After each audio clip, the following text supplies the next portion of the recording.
Well, Lynn, if you would yield back, the federal government has been there for so many of us, even those of us who are under the mad delusion that we did it all ourselves. You may be a big successful business person, but you get out of the bed in the morning knowing that if somehow you had a medical problem, 911, you could call them in the EMS truck, that's the government, would come take care of you and take you to the hospital.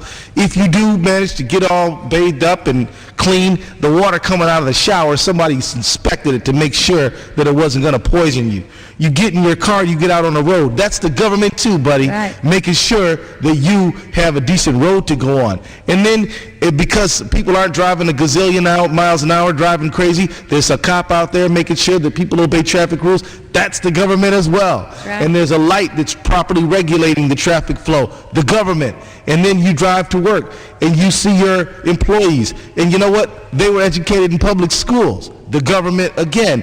And after all of that help, you turn around and say, I did it all myself, and I don't want to pay any taxes because they're reaching in my back pocket. Right. Wait a minute. We've been helping you every single step of the way. Maybe the invention that you sell was from a government research grant. Maybe so many opportunities that are afforded us because we come together, because we are a society that operates for the common good. And yet we have some people who only want to say that it's all me, I did everything, it's just me, I don't want to pay any taxes, I don't want to help anybody out, I don't care about any poor people, I don't care if a woman, husband had a mental health issue, couldn't maintain his livelihood, she ends up having to turn to a welfare system, which really is a caring society. I don't care about them. I don't care about those street kids. I don't care about those homeless people. That kind of psychology is why we exist, to try to tell people that we're better off together than we are apart. Right. We're not trying to stop you from being able to do your own thing, but don't forget about the rest of us as you do your own thing.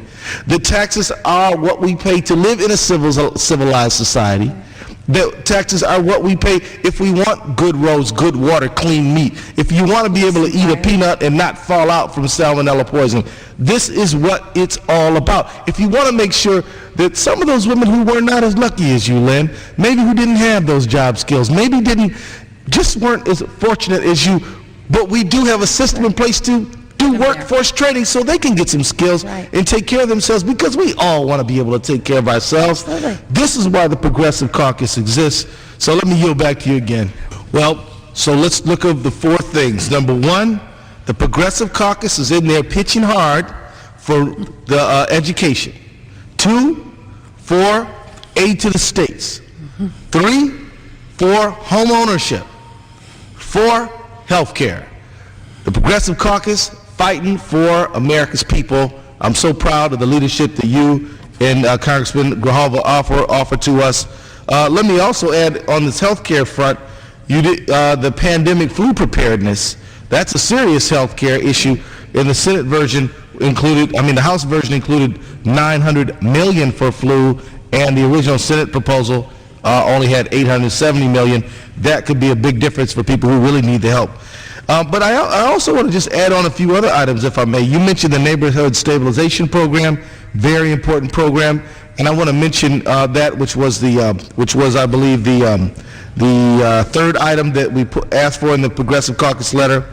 The Neighborhood Stabilization Program helps local communities say that, look, if you have a bunch of foreclosures on a block, we're going to try to go in there and do something with that abandoned house, because you know that if you have never missed a payment on your mortgage, you upkeep your property, you do a great job with your house, the second you get a foreclosed property next to you, your property value has just dropped. Right. If somebody doesn't move into that house, and oftentimes they don't, the lawn may not get cut, the pipes may burst, people might steal the copper out of them, and it just creates a real nuisance to the whole neighborhood and drags the whole neighborhood down.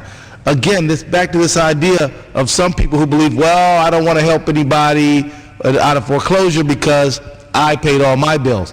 Well, look, if you can have the value of your home protected by making sure that people don't get foreclosed upon, or that if they do, the foreclosed property doesn't just go down, that is helping you.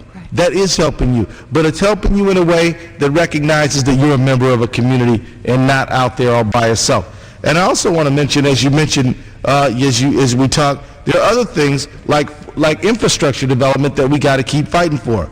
Rural broadband access.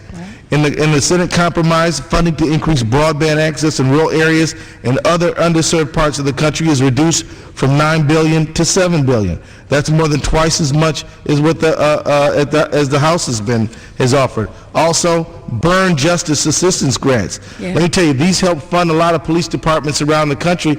The fact is that we cannot stop protecting the public just because we have a recession. A lot of police departments, local governments, as we talked about before, under a lot of pressure, and the Senate proposal trims additions to the Burn Justice Assistance Grant Program, which provides formula funding to state and local police. And the compromise would cut $450 million from burn grants, reducing funding from $1.5 billion to just about $1 billion, and that's not a good thing. We need to be able to stick up there. And I also can't neglect home motherization services, where the House bill allows the federal program that provides funding to increase energy efficiency for low-income families. The Senate allocates only $2.9 billion for the program, while the House had $6.2. And of course, LIHEAP, I know that's a favorite program of everybody's. All of ours. Low-income home energy assistance program. Unlike the House bill, the Senate version does not include additional funds for LIHEAP, which help low-income families pay utility bills. So again, the House bill is much better, and we hope that the conferees fight for the House version of the bill, because that's going to help America much better.